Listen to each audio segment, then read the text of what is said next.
The psychic Vincent said that it was an infestation that, he was being stalked.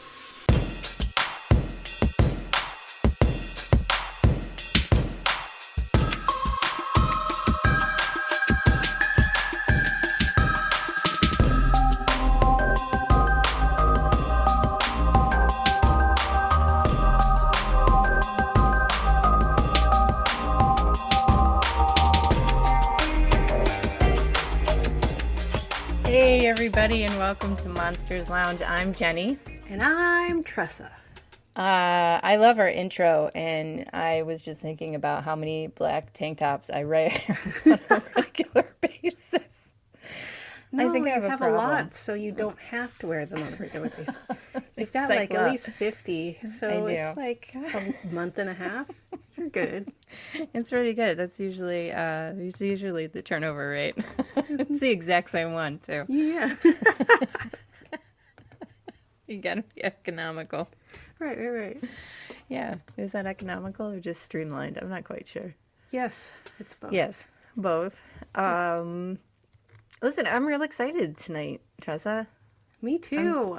I'm always so thrilled when we have a return guest. One, because they liked us enough to come back. Suckers. Yeah, and two, because they've been awesome to talk to. So I love seeing people and seeing what they're up to. And this gent that we had on, he actually reminded me before the show, it's been over a year. Yeah. Isn't that wild? It is wild. I know. That means we've been on long enough to have somebody who was on over a year ago. Yeah, we have, Jeni. We have. I know.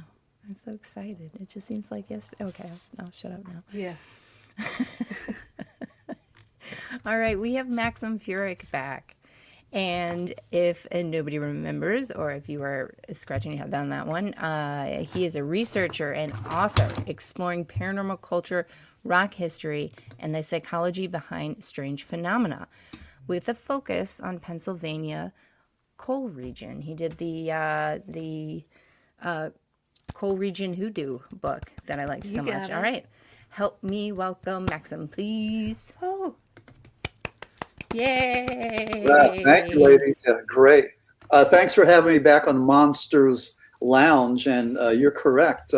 Last time we did this was Tuesday, July of 2024. So so this is great. So thank you so much. And really, I need to thank you for allowing me to talk to your listeners and to tell them about my books and my research. And this is just a wonderful thing that you do for guys like me, authors who are trying to get the word out. And I just love these podcasts. It's a wonderful representation of free speech and energies and all the good things. So thanks for doing that, and I hope you have many, many more successful years. But I certainly appreciate what you're doing. Well, thank you very much. A lot of what fascinates me about you as an author is that you started off in music journalism, right? Right. Yeah. And that's so interesting to me that somebody starts off not kind of in this world, because it's got to have some sort of influence on how you write about the paranormal, right? Do you find that you approach things any differently because you're used to dealing with, I guess, flesh and blood things like sitting in front of you, dealing with music? I don't. Boy, that's a global question. I'm trying to go and grasp at part of that. I was an addictions counselor, and as that, I was very much concerned with addictions and recovery. And what goes along with that is sex, drugs, and rock and roll. Musical superstars that reach high levels of success and notoriety and fame. And more often than not, with a lot of them, there's this self-destruction that, fame becomes the thing that brings them down. For example, Steven Tyler of Aerosmith said that fame's like 1,000 chickens pecking at you at the same time. It's really hard to go and deal with that. We all sort of want to be that superstar and be on stage and have all the accolades and make the money and all this. I mean, it's just something that, sort of like, seduces all of us. But once you reach that point, it's almost like a never-ending prophecy that you attain maybe a certain level, say a number one song, and then a lot of these groups that just try to go and emulate that and do it again, and a lot of times they don't. It's almost like, people that do drugs for the first time, the bell ringer, you do crack cocaine the first time, it is the most euphoric or orgasmic thing you've ever done. And then I know. You're chasing that bell ringer. I don't know if you've ever done crack cocaine. Oh yeah, totally. What? So it's just, people and heroin and all the others, they're just trying to chase that high. So, but anyway, I started to write about that because I was fascinated by that aspect of it, the self-destruction. So I coined the term called celebrity blood voyeurism about the public's fascination or pathological fascination for celebrities that crash and burn. Amy Winehouse, Janis Joplin, Jim Morrison. I mean, the list goes on and on. Kurt Cobain, Lane Staley, whatever, and the story's all the same. So anyway, that was my beginning and that was my passion. And I approached it, with a whole lot of energy and aptitude. And then 9 years ago, I was writing a book about the Shepton mine disaster of 1963. And that took place in Pennsylvania. Shepton had aspects of out-of-body experiences, near-death experiences, and afterlife experiences. So it was like the troika, the trifecta. So I had this book published 9 years ago, and that opened up doors to the paranormal. And by that, I mean, I got invited to be on podcasts immediately. I got invited to go to expos like in Baltimore, Maryland. I was on the Australian Mysterious Universe, 90 minutes talking about the Shepton mythology and Maxim W. Furek. Again, out of the blue. I mean, just kaboom, kaboom, just happened. So that was, and I didn't go looking for the paranormal. I'm a rock journalist and I'm a good rock journalist, but all of a sudden this thing stalks me, hits me over the head. And all of a sudden I'm in that realm and I found a demographic. I mean, I found a whole bunch of people that like me, like my writing, like my energy, like my articulation, like what I bring to the fore, to the field. And so, I can't say enough about the paranormal genre and people like us. I mean, this is our tribe. This is our people, and I'm just like new here, so I'm still trying to figure it out, but it's been a wild, crazy ride. And, I'm not I don't want anybody to get the wrong impression about me. I'm not a true believer, crazy zealot. I'm a seeker. I'm looking for the answers. I'm looking to see what's right around the corner. So, and I've said this before. I think that there's a bit of Indiana Jones in all of us. We're all looking for sure.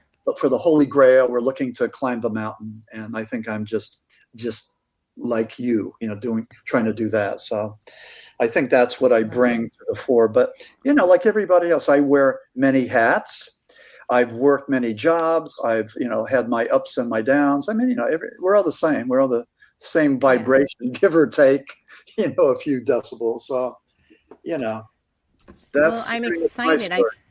I forgot the bit, about you being. I knew you were in psychology. I forgot about the addictions and recovery area, but I'm very excited because I've said that 15 times already.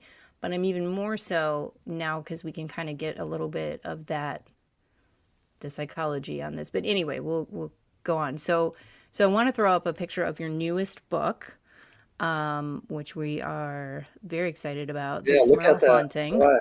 I like that. First of all, what a great cover. Okay? Such a great cover. I would be remiss if I didn't say I love it. I'm such a book person that I got to mention it, right? Yeah. She loves a good binding. It's a good binding. It is It's good a good binding. cover. It's very reminiscent to me of like the 80s horror books where like the cover had a cutout. Yes. Where you could see the picture of somebody. Every and open single it up and be the VC full... Andrews book ever made. Yes. Yeah, I'll tell you, Cody Sexton from Anxiety Press, they're out of Chicago. He's my publisher. But anyway, I put together this prototype of what I thought the Smurl Haunting should look like. And I had pictures of the Warrens and a haunted house and the nun and all this crazy stuff, like 50 different things. And Cody just said no. He took my picture of the Warrens and put it there at the cutout, and there it was. So, I had nothing to do with the cover. So, but yeah, I like it. It's minimalistic and it works. And I just like the colors too. It's sort of it's a horror book. So, Yeah. Yes. Okay, so I know you talk about a couple of different hauntings and whatnot in the book, but give us a brief rundown of what the Smurl Haunting is. Yeah. Just in case anybody has not heard of it. Yeah. Smurl Haunting is another one of your run-of-the-mill haunted houses, demonic possession, the smells, the grunts, the levitation, the evil, the this, the that. The only thing different with Smurl Haunting is that Jack Smurl claimed that he was raped by a female demon, a succubus. Janet Smurl claimed that she was molested by some entity. In the book, The Smurl Haunting, I compare the Smurl Haunting with Amityville, with the Hinsdale house, and with the house. Just see, how that, when you compare and contrast, see how it fits into the scheme of things. So I do that, and I look at the realm of demonology through using the Smurl Haunting as my case study. So I talk about the realm of demonology. I talk about the rite, R-I-T-E, of exorcism. I talk about the existence of evil. The whole thing. So Sure. It was a wild ride. It was a great experience. I know exactly where I was when I was writing this thing and how these things, and listen, and let me make this clear. Something was channeled through me when I was writing this book. I mean, the West Pittston was in northeastern Pennsylvania, like 30 minutes from my hometown. And I would go up there and check this out in the 1980s. The frenzy, the hysteria, the paparazzi, the totally insane paparazzi. And I never knocked on the Smurl's door because they were under a demonic attack. They were under attack by the paparazzi and the media. Janet Smurl getting hundreds of phone calls, requests from international newspaper people and media for exclusive interviews. And then I met Ed and Lorraine Warren in 1988. They were on a 15-city book tour promoting The Haunted, which was the 1988 book about the Smurl Haunting. So which people knew about. There was a Fox made-for-TV movie, but it sort of went under the radar. I don't think a whole lot of people remember the Smurl Haunting. So now, September 5th, 2025, Conjuring Last Rites comes out, and that's what the book was about. So I beat this out by quite a ways. Our book came out before the Conjuring movie, but and when people ask what's the difference, if you want to be entertained with a horror movie, then go see The Conjuring Last Rites. But if you really want to be educated, and if you want to expand your horizons and your knowledge about demonology, then read my book, because it's well researched and written. And again, I'm really proud of this. It's probably one of the best things I've written. So it started, like in the 70s, like the early 70s, where the Smurls kind of bought this house. It was a duplex, right? Yeah, back home in 1972, there was the Hurricane Agnes. And Hurricane Agnes was infamous because it sort of like changed the whole character of northeastern Pennsylvania. So this hurricane came and dumped all this water in Wilkes-Barre, northeastern Pennsylvania, went back out to sea, and then came back and did another sucker punch. So after this horrible flood, and it was just miserable, it was horrible, the Smurls moved from their house to West Pittston, which was a very bucolic, neighborhood, tree-lined streets. I mean, it's wonderful, like Mayberry. So they moved there, and everything was good. It was a duplex. Jack's parents lived on the other side. Jack was there with his two daughters, and then they had two more daughters. And And everything was okay. But then little by little, they started to have some aspects of what we would call infestation, that things started to happen. Again, typical haunted house stuff, the smells, the grunts, profanities etched in the mirror, a television set that blew up, a brand new TV set that they just bought. Just like exploded? Yeah, just exploded. Yeah. A chandelier that fell down. Rooms that were hooked up with heating ducts and everything, and working furnaces. Rooms that would go and drop the temperature to, say, in the 30s or 40s. So just anomalies like that just got worse and worse until the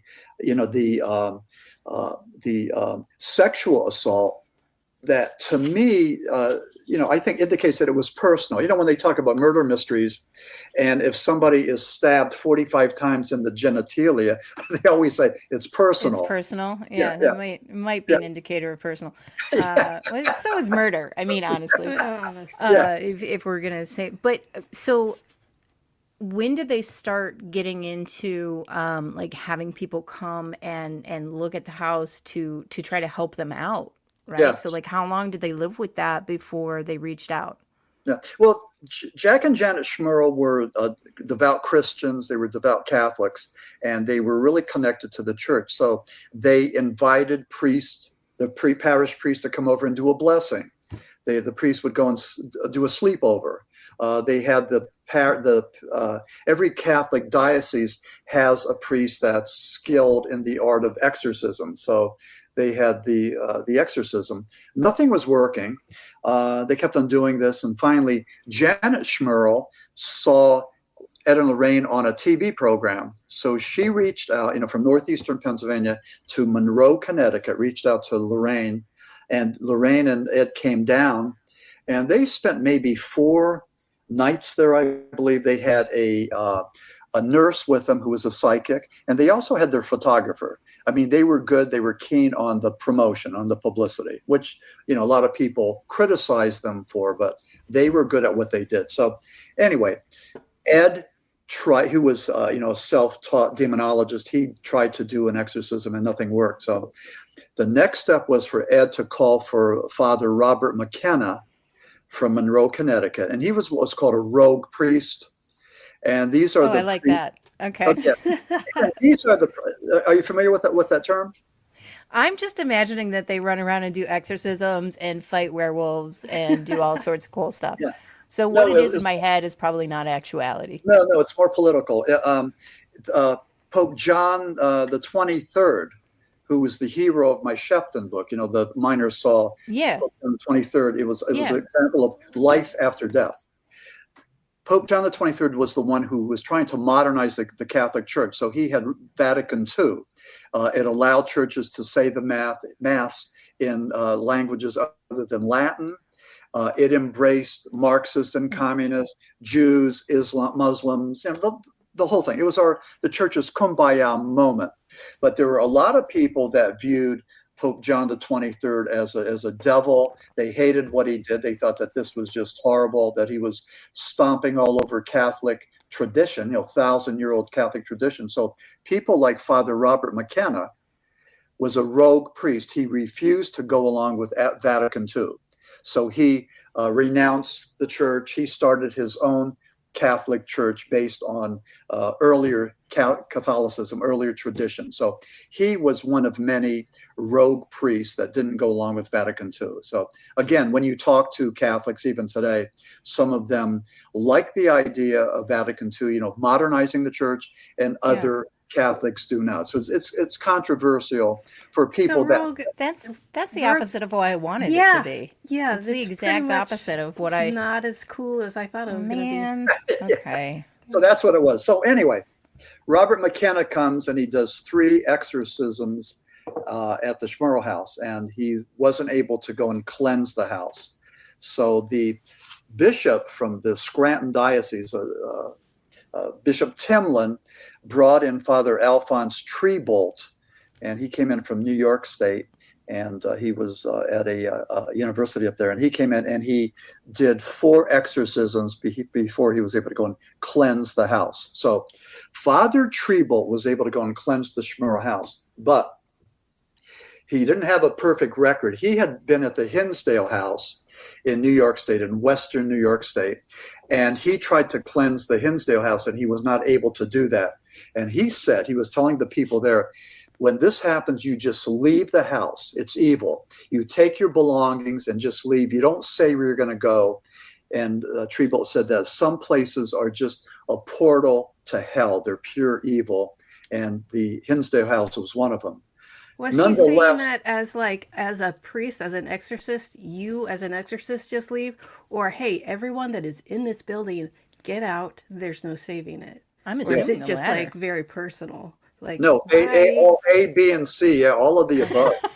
Everyone leave now. Because one is kind of sketchy. Yeah, but what's interesting is that somebody bought the place, and now for a certain amount of money, you could spend the night there at the Hinsdale house. So, you know, the citadel of evil. So, yeah, of course. Capitalism. Yeah.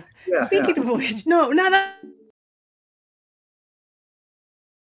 Have you been feeling called to explore your intuitive gifts and deepen your spiritual practice? Then Pathways to Spirit was created for you. Sarah Lemos has been teaching Pathways to Spirit for over 16 years. And in that time, she's watched hundreds of students grow into their gifts with confidence and clarity.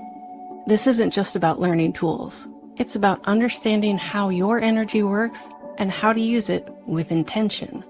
Over 6 months, you'll learn about your own intuitive abilities and how they show up, along with many esoteric tools and practices to help explore your potential. But this course is about more than just learning. It's about embracing your sensitivity and living your best life. Register now at mediumsarahlemos.com while there's still space. It's time to uncover your gifts and abilities. Are you ready to join this extraordinary journey? To be clear, Sarah Lemos is an angel, and anyone who says otherwise, I will fight. Seriously, she is the best, and we love her very much. Yes. Okay. But this was like years later when the Warrens got involved, right? Like, it was in the 80s? Yeah. Let me see. So the book came out in 1988, and Ed and Lorraine and Jack and Janet Smurl assisted Robert Curran, the Northeastern Pennsylvania reporter, in writing this book. So say 86, 87, and then it was done in 88. So the infestations were happening in the 80s, reached a climax after Ed and Lorraine Warren came and brought in Father McKenna, and then the bishop brought in Father Treble. The Smurls had already left the house in Wilkes-Barre by the time Father Treble did the final cleansing. And also in the book, the Haunted from 1988, he isn't mentioned in the book. So the book came out, I think, a little bit too early. You know, there was other additional information that came out. And what I tried to do in the Smurl Haunting was just to embrace all of it. You know, I mean, to talk about the realm of demonology. And I start with the preface of this. There's a debate going on. It's been going on for thousands of years, whether or not evil exists, whether or not the devil exists. And, some people think it's old-fashioned. They think it's something that the church or our parents used to keep us in line. Say your prayers. If you don't say your prayers, if you don't go to church, the devil's going to get you, or you're going to go to hell, or whatever else, they would say to scare us. And but some people don't believe in that, but I do. And I'm not, in the book, I'm not trying to get anybody to come over to my side. I really don't care. I just try to go and tell the story as I see it. That I believe the devil exists, that I believe that the realm of demonology exists. I warn people, especially young, naive people that are ghost hunters that go into haunted houses. They go into abandoned prisons or abandoned mental institutions. Now, I warn them to be alert, be careful, know what you're doing, because, I think a lot of these folks are looking for maybe a spirit, maybe a wandering ghost, a confused ghost, but there could be demons there looking to possess, an unfortunate, naive person. So, I think that these places could be portals to the demons, as well as things like Ouija boards, tarot cards, seances, and fortune tellers. And again, I think that there's a wise way to do that, especially with Ouija boards. If you have a specific spirit that you're trying to contact to help you with guidance or information or whatever, that is one thing, if you know what you're doing. But on the other hand, a lot of folks are just doing this as a party game and just hoping that something will manifest, a spirit, what it could be a demon. That's the part that is terrifying. And I was at the early this year, I was a guest at the Butler, Pennsylvania Paranormal Conference, along with the Psychic Vincent sisters. And as they were talking, this guy said he was a ghost hunter, and he said he had been attacked during the night. He had photographs on his iPhone of his chest being ripped open, his eye just hanging there. And the Psychic Vincent sister said that it was an infestation, that he was being stalked, and that the only thing that he could do was use a whole lot of holy water and prayer. So but I believe that, according to them, and I saw the pictures, they were frightening. He was just looking for anything he was looking for something. Like we did in the 80s and the 90s with the sleepover seances and whatnot. Yeah, you did that too. Yeah, God. I thought I was the only stupid one. It's a rite of passage. No, we all did that. Light as a feather, stiff as a board. Come on. Yeah, we're just a bunch of idiots. We don't know what we're doing. No, but we wanted the devil to give us a sign. No, not to possess us, but just to give us a little sign. Just fun and games. Yeah. Well, speaking of rules. Yeah. Speaking of that, do you do things when you are investigating these hauntings and these situations? How do you not bring your work home with you, so to speak? Yeah.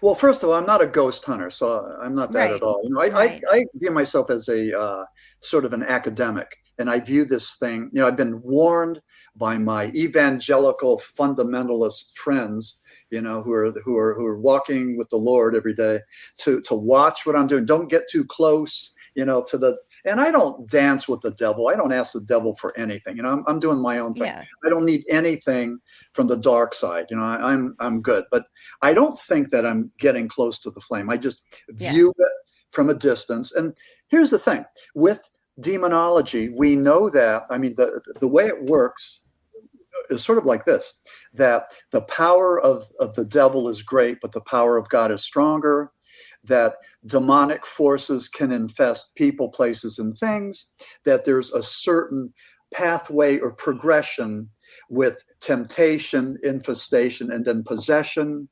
There's some, I don't believe it at all, but there's some people that say that a Christian can't be possessed, and I don't believe that at all. Yeah, I don't think they absolutely can. And I believe that. I think that being not just a Christian, being a Muslim, being a Jew, whatever, it doesn't matter. If you've given your life over to God or Allah or Jesus, I think the devil wants to take you down because you've made a pact with your God, with your higher power. Yeah. And I think you would be more of a worthy soul to tempt rather than some guy like me, So so I think that's how. And with the Smurls I think they had a target on their back. I think they were targeted and they were stalked and infested because of their faith. And that's what I believe. And again, I've been asked, well, why just them? Why not everybody else in West Pittston, Pennsylvania? I don't know. I can't answer that one, but I have a theory, and that's what I think. And and other researchers, have agreed with me on that. So again, that's my hypothesis. That's what I think happened, and and finally they had peace. So the Smurls, but even during these demonic attacks, they're dealing with demonic attacks. They're dealing with the paparazzi, the media, and they're dealing with a public that felt that no, they were lying just to make money. Sure.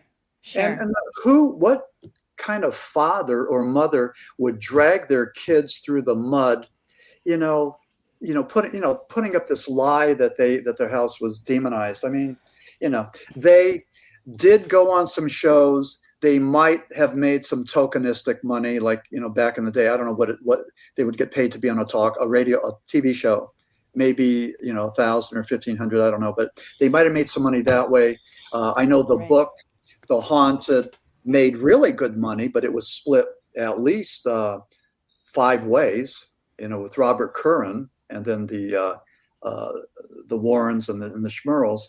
But, but still, to say that because they made money, somehow they were inauthentic or that they were lying makes no sense at all in this capitalistic society that both, you and I are trying to go. I mean, we would love it to hit it out of the park, whether it's Monsters Lounge or the Smurl Haunting. I mean, I would love to sell 1 million copies, and be on the cover of Time or something, Listen, if I was going through something like that for that long, I mean, seriously, you gotta get one of my something. bills. I mean, Come at on. least the therapy bill, Thank like, you.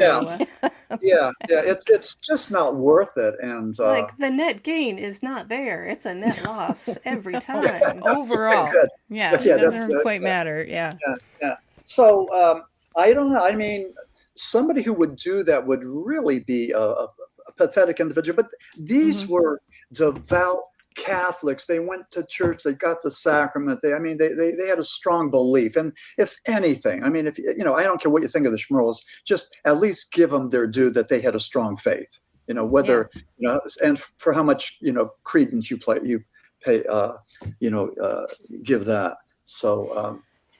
Now I know that you also mentioned, and we're kind of tiptoeing around this, not tiptoeing, but we're at the brink of this.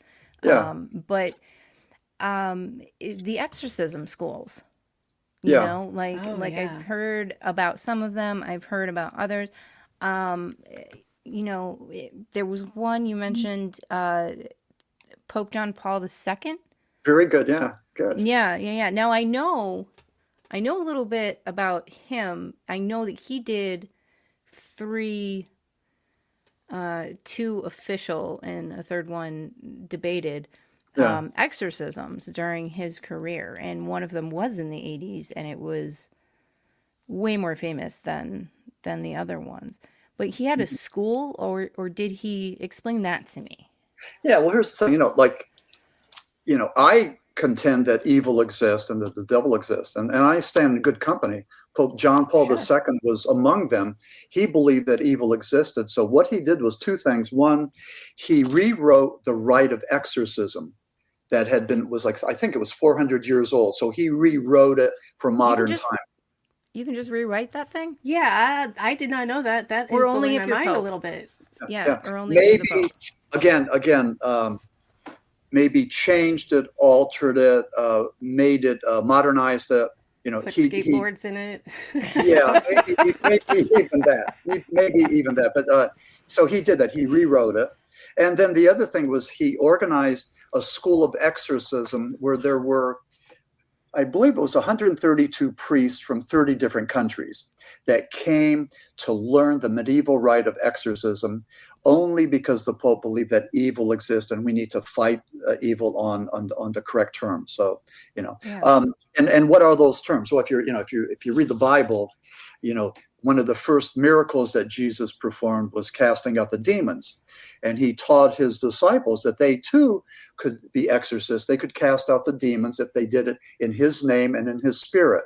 And that's what modern day exorcists do. They do it through the power, and authority of God and the church. So again, it's not that any one of these human beings have that power, but it's God working through them. So this is the MO, the modus operandi. So Pope John Paul II, believed that this is something that we needed to address. Pope Francis, before he died, said that evil exists, and evil was the absence of God. So all of this thing is steeped in, very black and white dogmatic terms, which, if you're a Christian, you're just like, it's great. You just love this. I mean, they're speaking our language. But if you're a pagan or a Wiccan, it doesn't wash, because pagans believe that, and you probably know more about this topic than I do, but pagans believe that we need to coincide with these dark forces, that these dark forces may be a part of us. So it's not us versus them, but us coexisting in this world with them. And pagans may have a more, certainly it just makes more sense. The world doesn't operate in terms of black and white, but in shades of gray. And if you can look at it like that, it makes more sense. It includes more things, and so certainly the good and evil, the black and white perspective from Christians, is one that needs to be modified, changed. It's probably not going to happen on my say so, but I think that my friends that are pagans, and they don't have a good reputation. A lot of ignorant people just think that they're horrible people and that they're, Satanist or whatever, which is certainly so weird. The Catholic Church did a great job on that propaganda. They really did. Going strong even now. Yeah, and it's horrible. But I have friends that are Wiccans and pagans, and the way it works is with if you do harm, it's going to come back on you. It's karma. Come back on you threefold or tenfold. So but that's the nature of us, right? It's like the hero of 1,000 faces, or the book that I'm referencing. Something like that. Joseph for the Campbell, biggity. Yeah. Like we all want that good and evil in black and white, because then when good wins, it's done. Like then it can be triumphant and everything's fine. We have this. And now we have the anti-hero, the guy that maybe, killed somebody because he was a drunk driver or whatever, and then he's redeeming himself and atoning, does wonderful things. But we're all that. We have our ups and downs. We're human beings. We're all alike. We have, we want to be heard. We want to be loved. We want to be respected. All of that.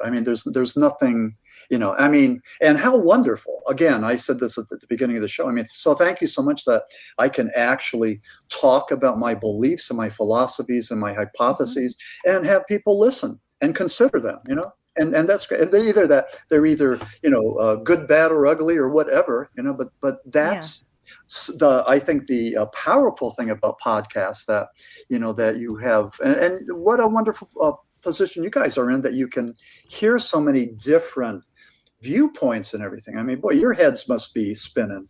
Half the time, absolutely. yes, absolutely. Yeah. 100%. Yeah. Every week it's a new adventure, and I'm here for it. Yeah, and that is the great thing about hearing from so many different people is, we get those different perspectives, right? Like, because Tressa always says, what do you always say? It can be more than one thing. It can be more. Hey, maybe it's a ghost. Maybe it's a ball lightning. Maybe it's more than one thing. Maybe it's a ghost of ball lightning. Everybody. I don't know. That was a good assessment. I like that one. Yeah. So in that, the fact that these exorcism schools sort of came to be, and that they're still happening, right? Like people are still being taught this. Yeah, and I think the thing that we really need to focus on, I have a chapter called the 2%. There was an It's exorcist, about Father milk. Am. Sorry. That is- Sorry. There you go again, Tressa. Okay, go ahead. I You can talk about apologize to everybody. talk about 2% milk. Okay, so Father Amorth, he was the Vatican's exorcist, and he talked about the 2% of the people that claim to be possessed by demons. Those are the ones he's interested in, not the 98% that are mentally ill, that are suffering from schizophrenia, Tourette's syndrome, bipolar illness, whatever. So 2%. So I have a chapter called the 2% where I address that.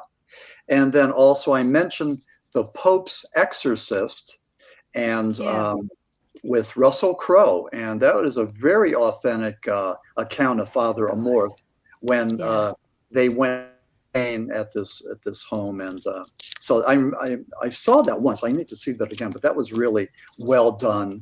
And Russell Crowe's, have you seen that? Yeah, the it was Pope's great. Okay, yeah. So that was the 2%. So so I have the chapter called the 2%. I talk about the faces of evil. Evil can manifest in many different shapes and sizes and faces, and it's not just the devil, but it's probably not the devil at all. It's probably something else. But anyway, can I just explore that just a little bit more? But also after this break, thank you. Yeah, sure, yeah. Those of you naysayers, I want you to know how much I appreciate how many of you grabbed a hold of my small package after last week's show.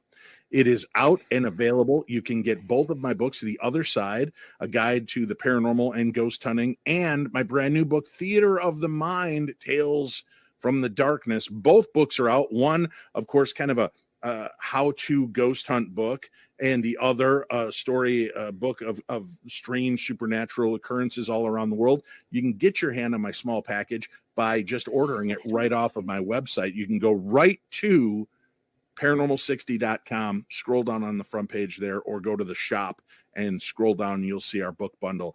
And I was so humbled by the fact of how many men put their hands on my small package at the end of last week's show and bought it. It was great. It made me feel loved and wanted. I'm not going to lie. So, speaking of, where'd that come from?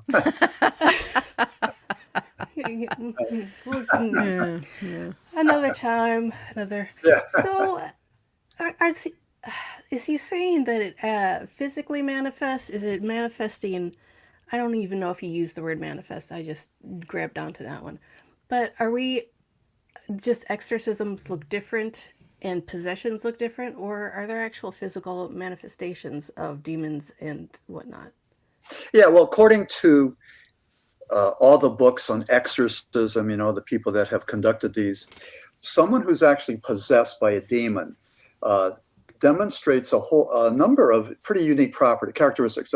They have superhuman strength. They tend to speak in languages that they shouldn't know. They tend to know personal, intimate secrets of the people in the room, the exorcist, the other people there, and they'll talk about that. So there's no way that they would know that you're having an affair with your brother-in-law or whatever it is. So that's why Jeni thinks that all psychics are scary. You think they're all possessed, don't you? No, I think they know what's going on in my brain. And they're judging me. Oh, they're judging. Yeah. This is the no judgment zone. This is the 2% no judgment zone. And levitation, just a lot of things that, from case to case, we see similar things. So, there has to be something there. This is of the paranormal. And it's not scientific, so we can't prove it scientifically. However, with all of these things that happen, they line up. It's John Keel's high strangeness. We have all these elements of high strangeness, and you could have just one of them, and you could say, okay, that's strange or coincidence. But when all of these happen at the same time, that gets our attention, that is something of substance, and we need to take a look at. So, I talk in the book, there was one case, I talk about the apostles of exorcism. And the first one is Jesus Christ of Nazareth. And I talk about, him doing the casting out the demons, which almost is old hat, in the Bible, that they do this all the time. I mean, it's almost like no big thing, just cast out a demon here and there, whatever. So go to brunch, exercise a guy. Yeah. Maybe just play some pickleball. Yeah. Go on the pickleball court and do that. Yeah. Yeah. Or, or how about this? Oh, no, help me out with this, Tressa. So, yeah. 3 exorcists walk into a bar. Okay, give me the next line. Oh, and boy, did they get rid of those spirits. Pew, pew, pew. I'm sorry, I got nothing. That's pretty good. That's pretty good. No, it's not. I'm sorry. No, it's better than I could do. But I've written books on cryptids and Bigfoot. I've written a book on flying saucers and the paranormal. But demonology, the realm of demonology, really rings my bell. I mean, it's the one that speaks to me. It's the one that is just so powerful. And wow, I mean, there's something here. Something. I believe in all this stuff. I don't know about Bigfoot and flying saucers because I'm looking for proof, and I haven't found any. I think there may be something interdimensional, and we might have spoken about that the last time. But with the realm of demonology, I think it's real. It's there. You want to go looking for it, you're probably going to find it. Yeah, I was raised evangelical, a very, very strict upbringing of religion, and it's still one of the things that I cannot. It really makes me uncomfortable to think about because of the pure evilness.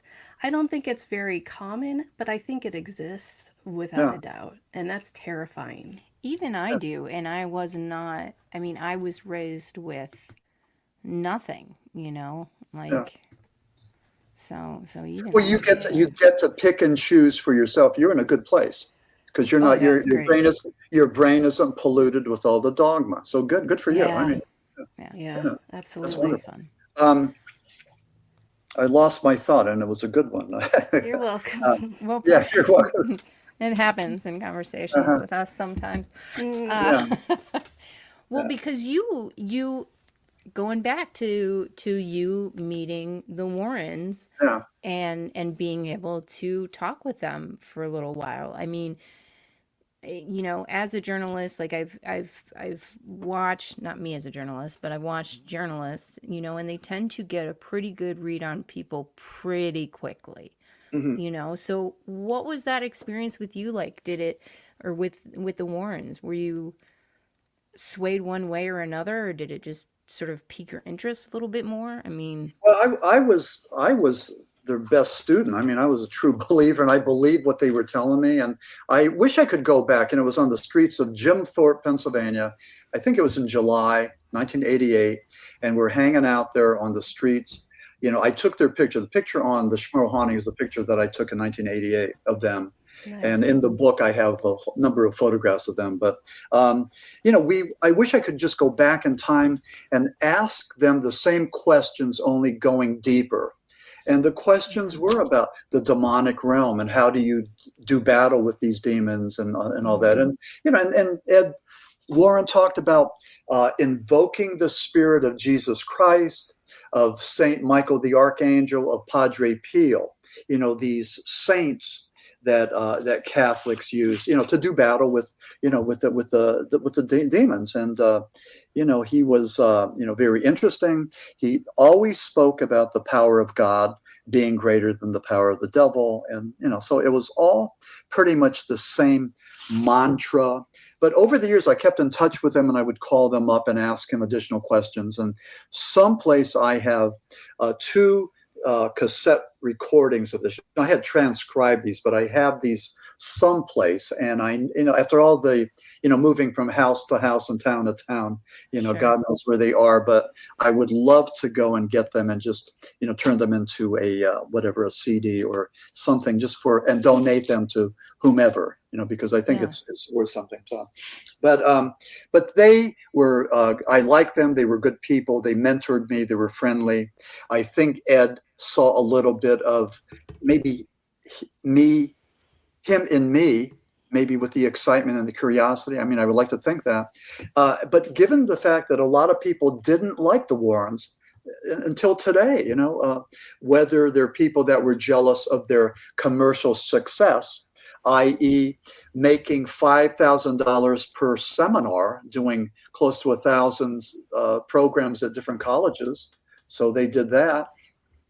They were the ones that sort of hit it out of the box. After we saw Rosemary's Baby and The Exorcist and The Omen, the Warrens were there to educate the world as to the realm of demonology. They did this. They were the first ones. Nobody did it as well as them. I mean, they did it comprehensively. They did it successfully. They had a ton of books attributed to them, even though they were ghost written for the Warrens. The Warrens were not writers. They were not journalists. And, to this day, I don't know why I didn't ask Ed and Lorraine back in 1988 if they would be interested in collaborating on a book, because that's exactly what I would do. I mean, so I don't know what I was thinking back then, but I mean, that could have happened and should have happened, but it didn't. So anyway, but I liked them. I thought they were nice people, and I believed what they were saying. Again, even though a lot of people are critical of the Warrens.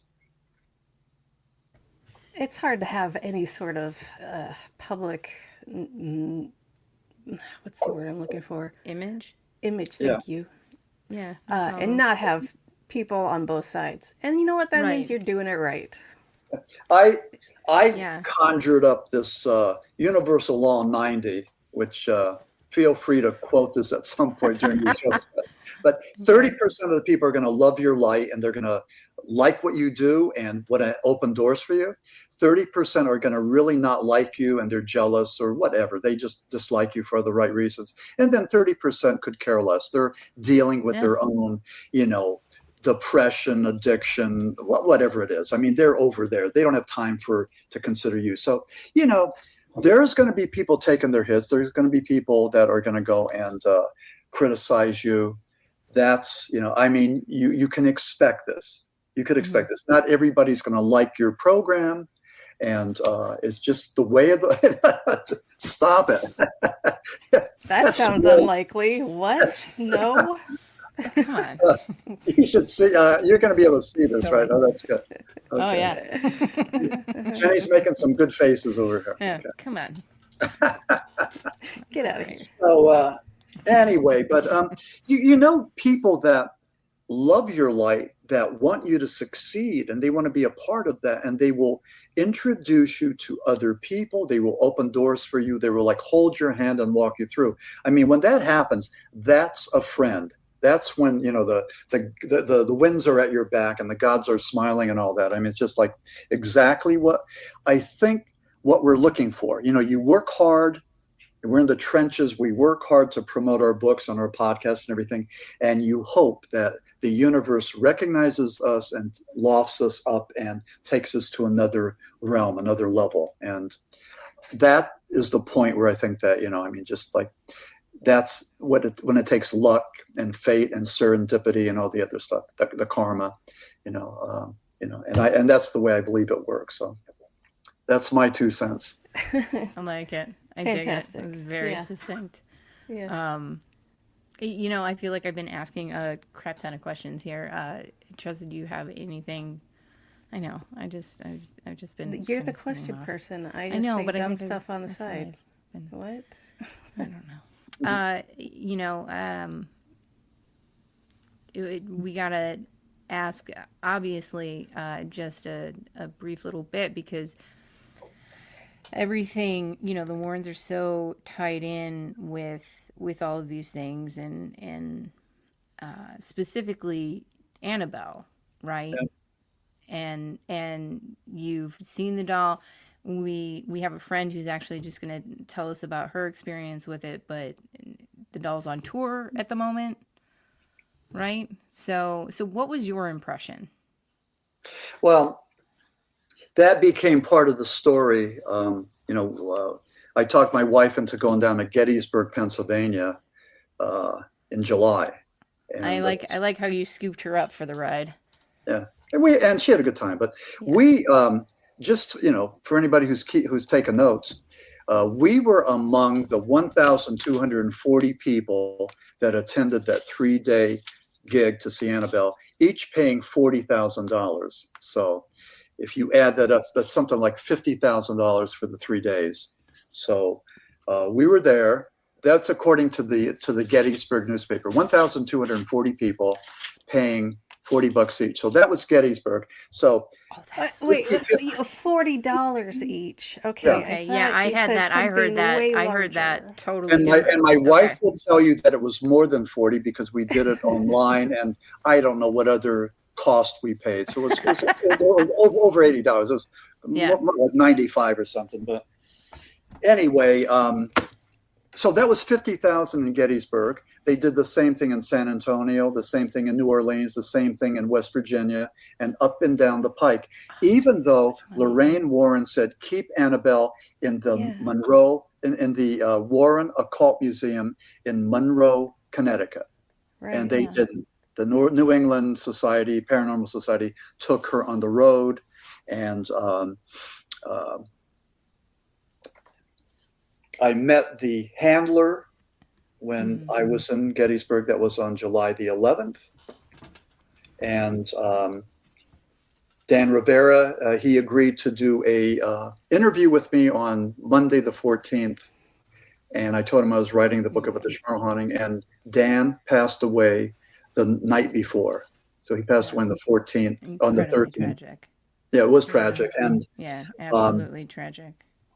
And and there's some people that think that it was just natural causes, and other people think that maybe Annabelle's forces, her powers, had something to do with it. So we don't know. But lots and lots of opinions on that one, but ultimately incredibly tragic. Do we know what the origin story of Annabelle is? I mean, like, we've all heard of Annabelle, most likely, like, if you're not in this field, because of the movies. But I remember the story of Ed bringing it home, but I don't remember why he had it. Because it shouldn't be out in the world, right? Like, wasn't that well, right. But, like, where did he get it? What was the story, the origin? Right. I think it was a student nurse that got Annabelle, and it was possessed, and all kinds of things happened, including a priest that got into a horrible accident. And when Ed heard about this, they brought it into the Warren Occult Museum to keep it there under lock and key. When I saw Annabelle in Gettysburg, it was in this 5-foot box with crosses on it for the Father, Son, and the Holy Ghost. Had a glass window there taken from a deconsecrated Catholic church. Had the Lord's Prayer in the back. It was infused with holy water and holy oil. So there it was, and it was a Raggedy Ann doll. It looked... Which is just terrifying. Right. Always terrifying. Just like this. Just like this. Listen, I had one as a kid because I spent a lot of time with my grandparents, and so I grew up around a lot of elderly individuals, and thought that was a great present for me. I had at least one of them. Do you remember the animated movie? It's terrifying. I remember the books as well. All of it terrifying. That was a terrifying doll. Yeah, wow. Almost as bad as the blinky eye ones. No, the blinky eye ones are fine. It's just technology. I don't like those. Listen, we need to wrap up. We're at the end of the hour. Jenny, do you have anything else to add? No, just where we can find him and what he's working on next. Yeah, good. If any of you listeners would be interested in any of my books, you could check me out on my website. It's www.maximfurek.com. And the book that we're going to be launching real soon is the Paranormal Apocalypse. Is this how it ends? And so we take a look at the end times, what's being studied by the eschatologists. So what's around the corner, what do the four horsemen and the seven seals represent? And if we are going to die, like, how are we going to die? How are we going to be taken out? So I talk about this. Endlessly about this. You got to come back when that comes out. Well, we still have to backtrack and go into Bigfoot first. Yeah, we will. So. But then Apocalypse, because I love Apocalypse talk. Anyway, so keep trying I'm sorry. I interrupted you, Max. Yeah, go ahead. Jeni, shut up.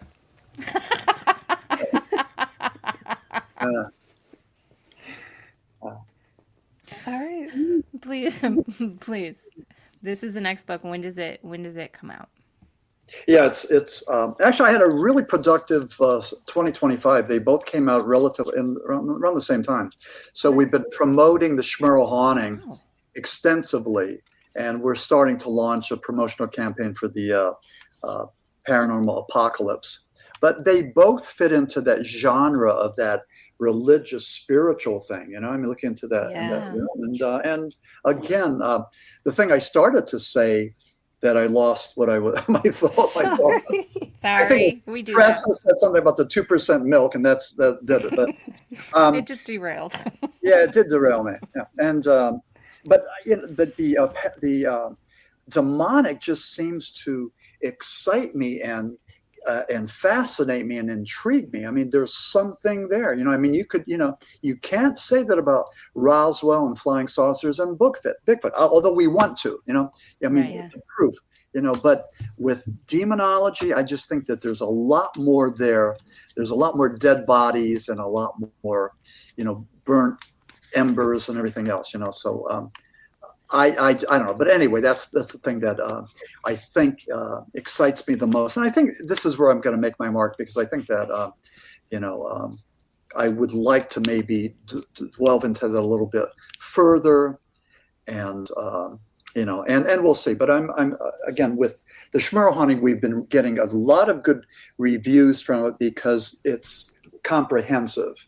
And it's not just about the Smurl Haunting. And even, the one reporter asked me, well, why did you wait so long to have the chapter on the Smurl Haunting buried deep within the book? Well, it's not just about the Smurl Haunting. I mean, forget about the title. It's about demonology and exorcisms and all this. So, that's fascinating. Thank you. I think it is, Yeah, absolutely. Yeah, absolutely. Yeah. Hang on for a sec. After we wrap up, we'll thank you again then, and that's all I got. All right. Well, thank you so much for coming back. Can't wait to have you back on 2 more times, I guess. Everybody else, hey, go check out our website, monstersloungepodcast.com. Check out our merch and our links and our things. And all right. Thank you so much for joining us at the Monsters Lounge.